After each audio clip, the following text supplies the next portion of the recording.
señoras consejeras, señores consejeros, buenas tardes. De nuevo traemos hoy ante la Cámara un tema recurrente. Esta historia arranca en 2007. La Cámara aprobó la Ley de la Renta Básica de Inserción, que, como reza en su preámbulo, lleno de buenas intenciones, constituía un mecanismo de protección social dirigido a personas que no tenían derecho a ningún otro tipo de prestaciones. La idea era combatir la exclusión social, que, por otra parte, no ha hecho otra cosa que subir, como reflejan, entre otros muchos, los informes últimos de APN, a pesar de lo mucho que se esfuerza alguna ministra cuando deja caer que somos no sé qué motor, que a todos nos encantaría creer, la verdad, pero que sabemos del todo inverosímil, sencillamente porque ese motor en marcha del que hablan es más la expresión de un deseo que de una realidad. Bien, aquella ley, la de 2007, en 6 meses tenía que haber sido desarrollada por un reglamento, pero lo mismo que todas las leyes relacionadas con la protección social de los murcianos y murcianas se quedaron en el cajón, en la trituradora o llamen ustedes como quiera a lo que hicieron, que fue dejar a muchas familias sumidas en la miseria, en la que todavía andan un vergonzoso número de personas en esta región. Ustedes hicieron el reglamento en 2008, lo informó el CES y los servicios jurídicos, pero nunca se aprobó por ese principio que ustedes han aplicado a todas sus actuaciones. Para no aplicar la ley, mejor no hacerla, y una vez hecha, mejor no desarrollarla reglamentariamente. De tal modo que todo lo que actuaron en la materia fue de manera poco ortodoxa. Han desarrollado una perversa adicción por las órdenes de consejería y así les va. Hoy volvemos a hablar de esta prestación, la renta básica de inserción, la única tabla de salvación para la gente que ha perdido casi todo. Este verano ya se hicieron eco en los medios con el asunto del reglamento, lo cual nos trae otra vez aquí para hablar una y otra vez del mismo asunto. No sé si les servirá el mismo reglamento que hicieron ustedes en 2008, pero la tardanza no tiene mucha explicación y sus desobediencias a los mandatos de esta Asamblea Regional no son cosa nueva. Ya sé que, a pesar de la ausencia de esta norma de desarrollo, han atendido ustedes a una pequeña parte de esas solicitudes, pero al faltar un reglamento, son muchas las sombras de duda que planean sobre su gestión. Señora Tomás, lo más importante de una ley son las garantías que ofrece. Sin el reglamento, la solicitud, las cuantías de la prestación, las ayudas, los planes de inserción, parte importantísima, ¿dónde se quedaron? Y así las cosas, ¿cómo iban a crear ustedes la comisión de seguimiento, como rezaba también en la ley, para valorar el proceso?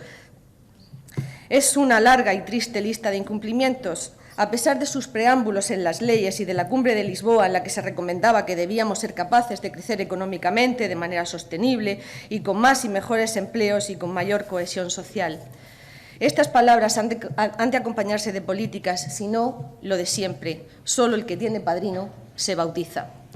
En los pactos por la estabilidad en el empleo de 2002 y el posterior de 2006 se reconocía la doble vertiente de las ayudas, las prestaciones y los apoyos personalizados para la inserción laboral que recogería la ley de 2007. Además de reflejo en los presupuestos con carácter prioritario, también existía mandato de, en el plazo de 2 años, eso habría sido por allá por el 2009, las consejerías con competencias en empleo y formación, educación, salud, servicios sociales y vivienda tendrían que haber realizado modificaciones normativas con el fin de hacer efectiva la atención prioritaria de estos colectivos. Nada de nada hasta la fecha. Y no podrán decir que no fue por los innumerables intentos de su aplastada y poco reconocida oposición.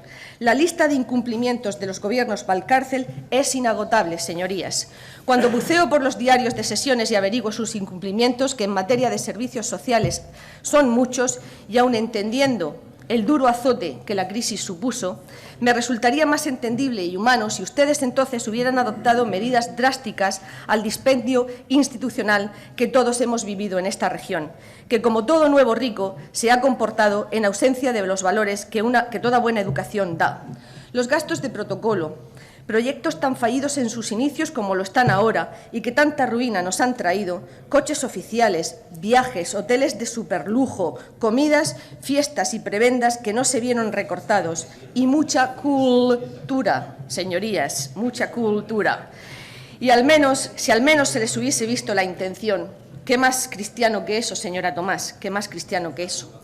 Cuando el Gobierno Valcárcel y el de Garre miraban al futuro mientras ahogaban a los pobres, a los más pobres en la región, les hurtaban un derecho incuestionable como el que protege la Constitución española y más cercana a la Ley 3 de 2007. El defensor del pueblo de Murcia les dijo, y cito textualmente, que esta renta es un auténtico derecho subjetivo de los ciudadanos, de obligada prestación para aquellos que cumplan con los requisitos exigidos, sin que pueda vincularse o supeditarse su concesión a las consignaciones presupuestarias.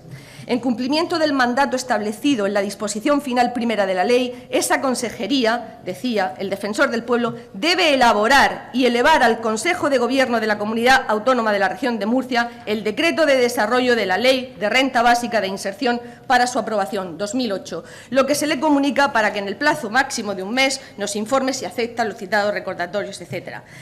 La defensora del pueblo del Estado español también se había hartado de recordarles la urgencia de la elaboración del reglamento, hasta 2 veces. Qué poco tardaron en poner de manifiesto sus razones, que fueron muy escuetas. Supresión del defensor del pueblo de la región de Murcia, para ir ahorrando en gastos innecesarios y, de paso, un mensaje a los suyos del que piense por su cuenta, pues se va al paro.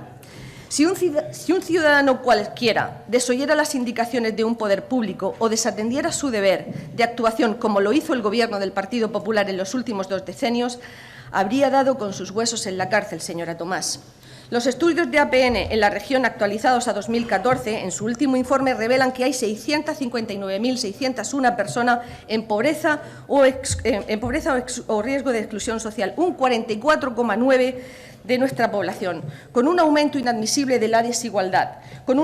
Reconocen que, además de medidas que contribuyan al desarrollo económico, necesitan la política de rentas mínimas. En su informe de la pobreza se recoge una idea sobrecogedora manifestada por los afectados que dicen: al ser las ayudas puntuales y en casos no compatibles, vivimos continuamente con inseguridad, miedo, incertidumbre. Solicitan que las ayudas de alquiler tienen que ser compatibles y complementarias con la renta básica. Se trata, señorías, de una emergencia social. Tenemos el dudoso honor de encabezar la lista de la pobreza, solo superada por la ciudad autónoma de Ceuta. Y, señora Tomás, Murcia no partía de tan atrás, como nos dijo aquí anteriormente. Eso es un mérito indiscutible de los gobiernos anteriores. No es una cuestión estructural, como dice usted y nos quiere vender, que tras 20 años no reconozcan la responsabilidad y le haya oído decir en esta Cámara que es una cuestión estructural, me lleva a pensar si nos gobernaron los marcianos, o lo mismo habría dado.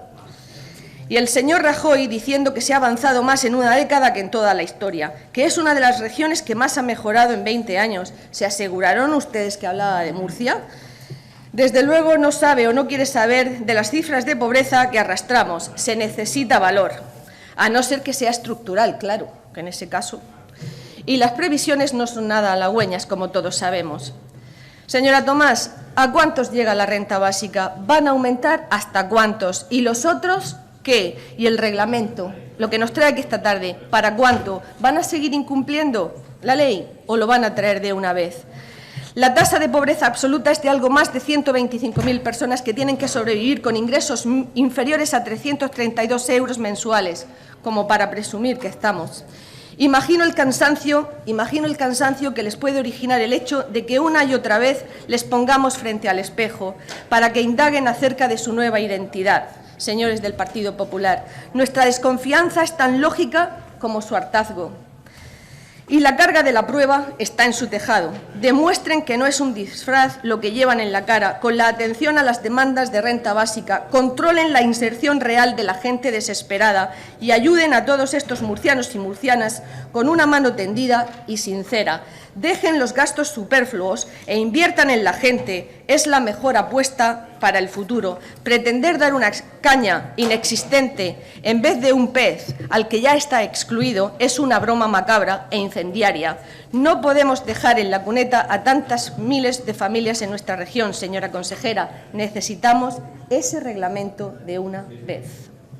Muchas gracias.